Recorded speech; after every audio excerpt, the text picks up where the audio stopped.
Hi hello everyone, welcome back to our channel. మనం రీసెంట్గా చేసిన షార్ట్లో చెప్పాను కదా, మీకు ఫుల్ వీడియో అయితే చేసి పెడతానని చెప్పేసి. ఎవరు కూడా ఈ వీడియోని మిస్ అవ్వద్దు, ఎస్పెషల్లీ బిగినర్స్ అయితే అసలు మిస్ కాకూడదు. ఎందుకంటే మీకు కాంపిటేటివ్ ఎగ్జామ్స్ అనేది ఎట్లా ఉంటుంది అంటే స్ట్రాటజీస్ ఉండాలి, వేరే వేరే ప్లాన్స్ ఉండాలి.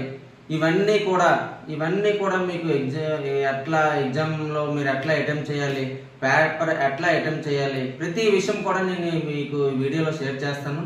సో ఎవ్వరు కూడా మిస్ అవ్వద్దు. బిగినర్స్ అయితే మాత్రం అస్సలు మిస్ కాకూడదు. ప్రతి ఒక్కటి కూడా మీకు వీడియోలో మెన్షన్ చేస్తాను. మన మెయిన్ కంటెంట్ అయితే ఇంకా నెక్స్ట్ వీడియోస్ నుండి మన మెయిన్ కంటెంట్ కూడా స్టార్ట్ అవుతుంది, క్లాసెస్ కూడా స్టార్ట్ అవుతాయి. సో ఇంకా ఎవరైనా సబ్స్క్రైబ్ చేసుకున్న వాళ్ళు ఉంటే మన ఛానల్ సబ్స్క్రైబ్ చేసుకోండి. ఈ వీడియోని మాత్రం స్కిప్ చేయకుండా చూడండి, మీకు చాలా యూస్ఫుల్గా ఉంటుంది కంటెంట్. ఫస్ట్ మనం ముఖ్యంగా మాట్లాడుకోవాలంటే 5 పాయింట్స్ మనం ఫస్ట్గా గుర్తుపెట్టుకోవాలి. అవి ఏంటంటే first one goal, second one strategy plan, third one study plan, fourth one time management, fifth one exam. ఈ 5 విషయాల మీద మనం ఇప్పుడు మాట్లాడుకుందాం. స్టార్టింగ్ గోల్ గురించి అయితే మాట్లాడదాం. ఫస్ట్ గోల్ అనేది ప్రతి ఒక్కరికి ఉంటుంది. అది నాకు ఉంటుంది, మీకు ఉంటుంది, ప్రతి ఒక్కరికి గోల్ అనేది అయితే ఉంటుంది. గోల్ ఉండడం అనేది పెద్ద విషయం కాదు, ఆ గోల్ని అచీవ్ చేయడం అనేది ఒక పెద్ద విషయం కదా. సో గోల్ని అచీవ్ చేయాలి అంటే ఫస్ట్ ఆఫ్ ఆల్ మనం గోల్ సెట్ చేసుకోగానే మనకి స్ట్రాంగ్ డిటర్మినేషన్ అనేది ఉండాలి. ఆ స్ట్రాంగ్ డిటర్మినేషన్ అనేది ఎట్లా వస్తుంది అంటే మన మైండ్ మనం ఆటోమేటిక్గా మన గోల్ వైపుగా నడిపించగలిగితే ఆ డిటర్మినేషన్ అనేది ఎట్లయినా వస్తుంది. కనుక గోల్ పెట్టుకునేటప్పుడు స్ట్రాంగ్గా పెట్టుకోండి. ఏం అవ్వాలనుకుంటున్నారు, ఏం చేయాలనుకుంటున్నారు అనేది మీకు మీరుగా ఫిక్స్ అవ్వండి. లేదు మీకేమైనా ఇంకా సజెషన్స్ కావాలంటే మీ సీనియర్ని అవనివ్వండి, లేదంటే మీకు తెలిసిన వాళ్ళు అవనివ్వండి, ఎవరినైనా అడగండి. అడిగి తెలుసుకొని మీకు తగ్గట్టుగా మీకు ఏది సెట్ అవుతుందో ఆ ప్రొఫెషన్నే ఎంచుకోండి, ఆ వేలోనే వెళ్ళండి. ఇది ఫస్ట్ వన్ గోల్. సెకండ్, ఇప్పుడు మీ గోల్ ఏంటంటే కాంపిటేటివ్ ఎగ్జామ్కి ప్రిపేర్ అవ్వాలి. నేను ఏదైనా కాంపిటేటివ్ జాబ్ ప్రిపేర్ అయ్యి ఏదైనా గవర్నమెంట్ జాబ్ క్రాక్ చేయాలనేది మీ గోల్. ఇప్పుడు దానికి తగ్గట్టుగా మీ స్ట్రాటజీస్, మీ ప్లాన్స్ ఎట్లా ఉండాలనేది నెక్స్ట్ స్ట్రాటజీ. సెకండ్ వన్ అనుకున్నాం కదా, స్ట్రాటజీ ప్లాన్. స్ట్రాటజీ అనేది ఎప్పుడు కూడా ఎట్లా ఉండాలంటే మనం ఏం చేయాలి, ఎట్లా చేయాలి, ఏం చేస్తే దీన్ని మనం ఓవర్కమ్ చేయగలం, మనల్ని డిమోటివేట్ చేస్తున్న విషయం ఏంటి అనేవి ఫస్ట్ ఆఫ్ ఆల్ మనం బాగా తెలుసుకోవాలి. కాంపిటేటివ్ ఫీల్డ్లో మనం ఎప్పుడు కూడా స్ట్రాటజీ అనేది వాళ్ళని చూసో వీళ్ళని చూసో అనేది ఎప్పుడు నేర్చుకోకూడదు. ఫస్ట్ ఆఫ్ ఆల్ ప్రతి ఒక్కరికి కూడా వాళ్ళ ఓన్ స్ట్రాటజీ అనేది చాలా అంటే చాలా అవసరం. ఓన్ స్ట్రాటజీ ఉండాక దాని తర్వాత ఎవరైతే కొంతమంది బిగినర్స్ ఉంటారు కదా, ఇప్పుడు ఆ బిగినర్స్కి ఓన్ స్ట్రాటజీ అనేది ఫస్ట్లో ఉండదు. ఎందుకంటే వాళ్ళు ఫస్ట్ ఆఫ్ ఆల్ ఆ ఫీల్డ్కి కొత్త. సో కొత్త అవ్వడం వల్ల ఏముంటుందంటే అంతా గందరగోళంగా ఉంటుంది. ఆ గందరగోళంగా ఉండే సిచ్యువేషన్లో వాళ్ళకి ఏం చేయాలి, ఎట్లా చేయాలి అనేది స్ట్రాటజీ అనేది ఏమీ ఉండదు. సో అట్లాంటి వాళ్ళు ఏం చేయాలంటే అట్లాంటి వాళ్ళకి కూడా కొన్ని సజెషన్స్ ఇస్తాను నేను.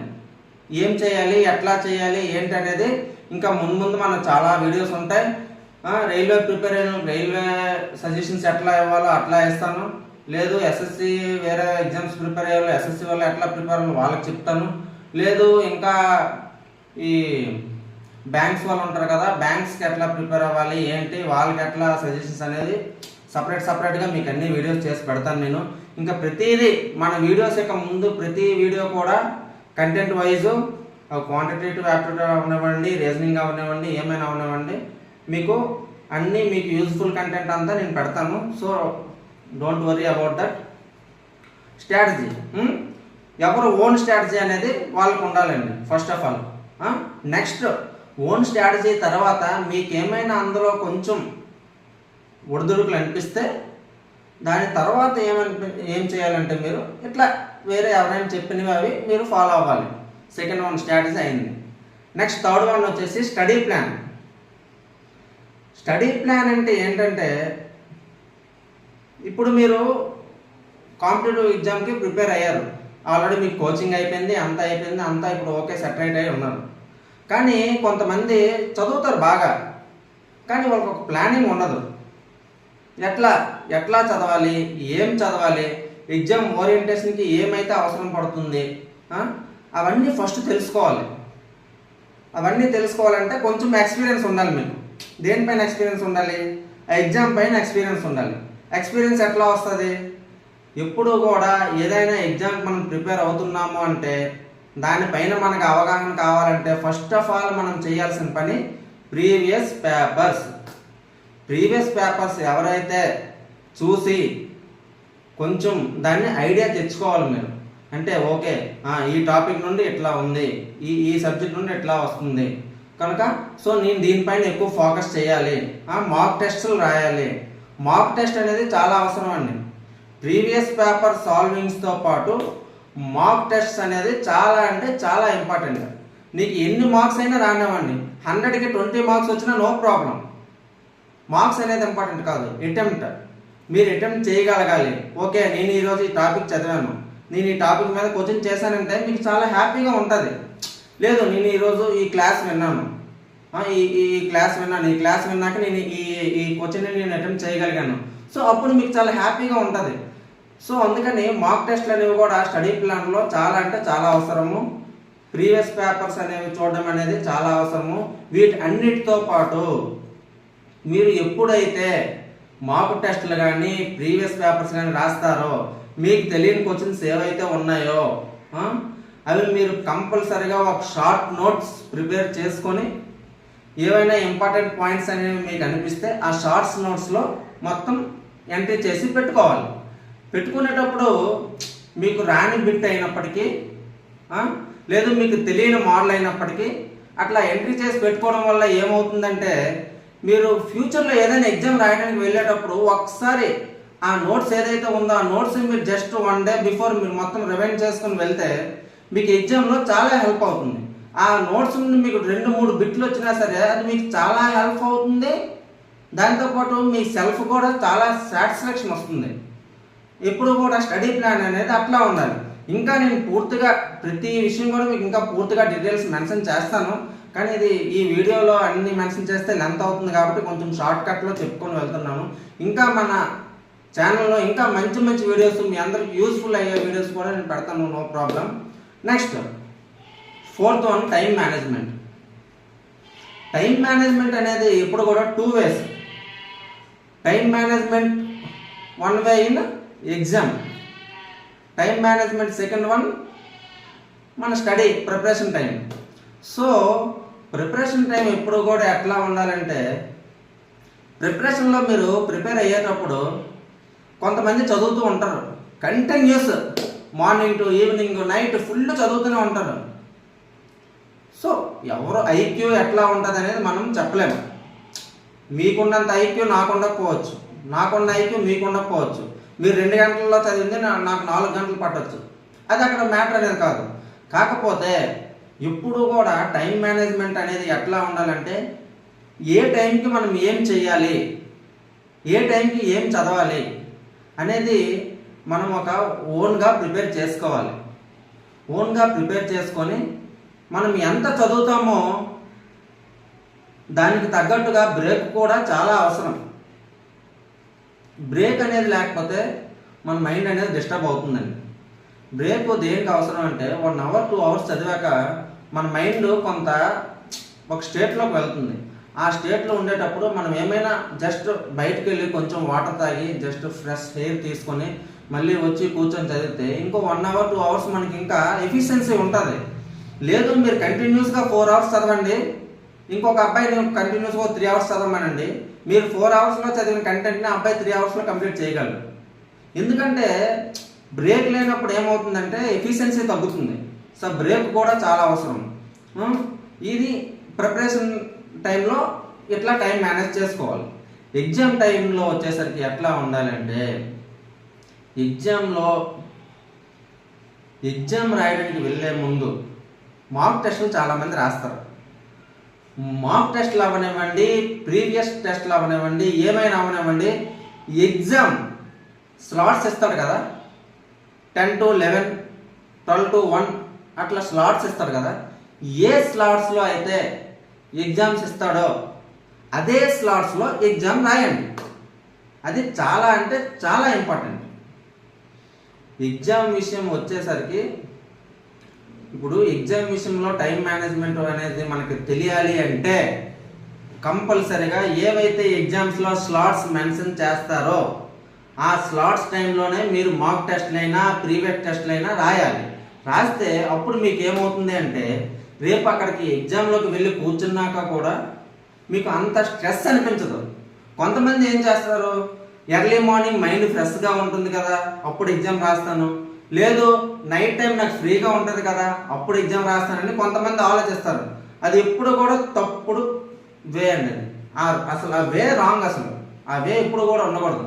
ఎందుకు అంటే మీకు మైండ్ ఫ్రెష్గా ఉన్నప్పుడు వాడు ఎగ్జామ్ పెట్టడు, లేదు నైట్ మీకు మైండ్ నైట్ టైం ఫ్రెష్గా ఉంటుందని చెప్పేసి ఆ టైంలో వాడు ఎగ్జామ్ పెట్టడు. వాడు ఎగ్జామ్ పెట్టిన టైంలో మనం రాయగలగాలి. అది కాంపిటేటివ్ స్పిరిట్. సో అలాంటి కాంపిటేటివ్ స్పిరిట్ మీకు కావాలి అంటే వాడు ఎగ్జామ్ పెట్టిన టైంలో ఏ స్లాట్స్ అయితే ఉన్నాయో ఆ స్లాట్స్లో ప్రిపేర్ అవ్వండి, ఎగ్జామ్స్ రాయండి. అట్లే ఒక 10 days before, 1 week before me slot అనేది ఫిక్స్ అవుతుంది. మీ స్లాట్ అనేది ఫిక్స్ అయ్యాక ఏ స్లాట్లో మీరు పడుతుందో ఓన్లీ ఆ స్లాట్లోనే రాయండి ఎగ్జామ్. ఆ స్లాట్లో అంటే మిగతా స్లాట్స్లో రాయొద్దని కాదు, ఆ స్లాట్లో మిగతా స్లాట్స్లో కూడా మీరు ఎగ్జామ్ రాసుకోండి. కానీ మీ పర్టికులర్ మీకు ఏదైతే స్లాట్ అలకేట్ అయిందో ఆ స్లాట్లో మాత్రం కంపల్సరీగా ఆ 1 week ఎగ్జామ్స్ రాయాలి. మీరు రాస్తే ఆ టైంకి మీరు ఎగ్జామ్ రాసే ఎబిలిటీ, ఆ టైంకి మీరు అట్లా మేనేజింగ్ స్కిల్స్ అవన్నీ కూడా మీకు వస్తాయి. ఇది ఎగ్జామ్లో టైం మేనేజ్మెంట్. లాస్ట్ విషయంకి వచ్చేసరికి ఎగ్జామ్ అనేసరికి ప్రతి ఒక్కరికి కూడా ఏదో తెలియని భయం అనేది ఉంటుందండి. ఆ భయాన్ని ఎప్పుడు కూడా పక్కన పెట్టాలి. ఎలా పెట్టాలి అంటే అది మీ ప్రిపరేషన్ పైన డిపెండ్ అయి ఉంటుంది. మీరు ఎప్పుడైతే స్ట్రాంగ్గా ప్రిపేర్ అయ్యి స్ట్రాంగ్ డిటర్మినేషన్తో ఉంటారో నాకేం కాదు ఎగ్జామ్, నేను ఎట్లయినా క్రాక్ చేసుకొని వస్తాను, అలాంటి మైండ్ సెట్తో మీరు ఎగ్జామ్కి వెళ్ళాలి. ఎప్పుడు కూడా అలాంటి మైండ్ సెట్తో ఎగ్జామ్కి వెళ్ళేటప్పుడు మీకు ఏమవుతుందంటే మీరు ఆటోమేటిక్గా మీకు రాని బిట్స్ అవనప్పటికీ కూడా అవి ఆటోమేటిక్గా ఆ టైంకి నీ మైండ్ సపోర్ట్ చేసి క్రాక్ అవుతాయి ఆ బిట్స్. అటువంటి స్ట్రాంగ్ డిటర్మినేషన్ ఉండాలి. ఇది నేను క్రాక్ చేస్తాను, ఇది నాకేం కాదు, ఈ ఎగ్జామ్ ఇంతకంటే స్టఫ్కి ఇచ్చిన నేను ఎగ్జామ్ క్రాక్ చేయగలనే ఒక నమ్మకం మీకు ఉండాలి. అట్లా ఉండాలంటే అది మీ ప్రిపరేషన్ పైన, మీరు చదువుతున్న బుక్స్ పైన, అది మీ పైన డిపెండ్ అయ్యి ఉంటుంది. సో మీకు ఇందులో కూడా కొన్ని డౌట్స్ ఉండొచ్చు. సో అటువంటి డౌట్స్ క్లియర్ చేద్దామని చెప్పేసి నేనైతే ఈ ఛానల్ స్టార్ట్ చేశాను. దాంతో వచ్చేసి ఎగ్జామ్లో ఆర్ట్ ఆఫ్ స్కిప్పింగ్ ఎవరికైతే వస్తుందో వాళ్ళు 100% ఎగ్జామ్ క్రాక్ చేస్తారని నేను బల్ల బుద్ధి చెప్తాను. ఆర్ట్ ఆఫ్ స్కిప్పింగ్ అని అంటే ఏంటంటే, నీకు ఒక క్వశ్చన్ ఉంది, ఒక క్వాంటిటేటివ్ యాప్టిట్యూడే క్వశ్చన్ వచ్చింది, నీకు ఆ క్వశ్చన్ చాలా బాగా వచ్చు, నువ్వు చేస్తావు, అది నీకు వచ్చు, జస్ట్ 10-15 secondsలో చేస్తావు, అది నీకు తెలుసు. కానీ ఆ మైండ్, ఆ స్టేట్ ఆఫ్ మైండ్లో ఆ టెన్షన్ వల్ల ఏమైందంటే కొంచెం క్యాలిక్యులేషన్ మిస్టేక్ వల్ల అది టైం ల్యాగ్ అవుతుంది. అది టైం ల్యాగ్ అయినప్పుడు నువ్వేం చేయాలి అంటే ఆ క్వశ్చన్ని మార్క్ ఫర్ రివ్యూ పెట్టాలి, లేదంటే స్కిప్ చేసి నెక్స్ట్ క్వశ్చన్కి వెళ్ళాలి. లేదు ఇది నాకు తెలిసిన మోడలే కదా, ఇది నేను చేసిన మోడలే కదా, నేను చేసేస్తున్నా అంటే అది నీకు మినిమం 2 to 3 minutes పైన పడుతుంది, అప్పటికి ఆన్సర్ రాదు, నీ టైం అంతా వేస్ట్ అవుతుంది. నువ్వు లాస్ట్ వరకు వెళ్లకుండా ఒక 10 bits 5 bits వదిలేస్తావు, 9 to 5 వరకు అటెంప్ట్ చేస్తావు, ఇంకా 5 bits ఉండిపోతాయి. నువ్వు రేపు కీ వచ్చాక ఆ 5 బిట్స్ చూస్తే నీకు బాధ అనిపిస్తుంది. ఎందుకంటే ఆ లాస్ట్ 5 బిట్లు చాలా ఈజీగా ఉంటాయి, చాలా అంటే చాలా ఈజీగా ఉంటాయి. అది అది మన లక్ ఫ్యాక్టర్ అట్లా ఉంటుంది అనమాట. సో ఇప్పుడు కూడా ఎగ్జామ్లో 100కి 100 బిట్స్ ఉంటే 100కి 100 టచ్ చేయాలి, డ్యామ్ షూర్గా టచ్ చేయాలి. ప్రతి బిట్ను కూడా మీరు చూసి ఉండాలి. చూసి మీకు ఏదైతే టఫ్గా ఉందో, లేదు మీకు ఇది తెలిసిన మోడల్, ఇది నేను చేయగలను కానీ టైం టేకింగ్ అన్నప్పుడు ఏం చేయాలి, దాన్ని స్కిప్ చేసి మార్క్ ఫర్ రివ్యూ పెట్టి ముందుకెళ్ళిపోవాలి. ముందుకెళ్ళి అన్ని బిట్స్ చూసుకొని రావాలి, చూసుకొని వచ్చి మొత్తం చేసుకొని వచ్చి అప్పటికి ఎప్పుడు కూడా ప్రతి పేపర్ కూడా ఏది టఫ్గా అనేది ఉండదండి. ఎందుకంటే 60 to 70% పేపర్ ఇప్పుడు కూడా 60% ఈజీ ఉంటుంది, 20% మోడరేట్ ఉంటుంది, మిగతా 20% 15% అట్లా టఫ్ ఉంటుంది. సో అంటే ఏ పేపర్ అయినా మీరు మినిమం 70 అయితే ఈజీగా అటెంప్ట్ చేసుకోవచ్చు. కనుక ఏమవుతుంది, ఆ టఫ్ బిట్లు ఏవైనా మధ్యలో మీకు తగిలి మీరు ఇక్కడ స్ట్రక్ అయిపోతే ఆ లాస్ట్కు ఉండే ఈజీ బిట్స్ మీరు టచ్ చేయలేరు. కనుక ఆర్ట్ ఆఫ్ స్కిప్పింగ్ అనేది చాలా అంటే చాలా అవసరం అండి. కనుక ఇలాంటి యూజ్ఫుల్ వీడియోస్, ఇలాంటి యూజ్ఫుల్ ఇన్ఫర్మేషన్ ఇంకా మీకు చాలా నేను ప్రొవైడ్ చేస్తాను. కనుక ఈ ఛానల్ని ఇంకెవరైనా సబ్స్క్రైబ్ చేసుకునే వాళ్ళు ఉంటే సబ్స్క్రైబ్ చేసుకోండి. Thank you very much.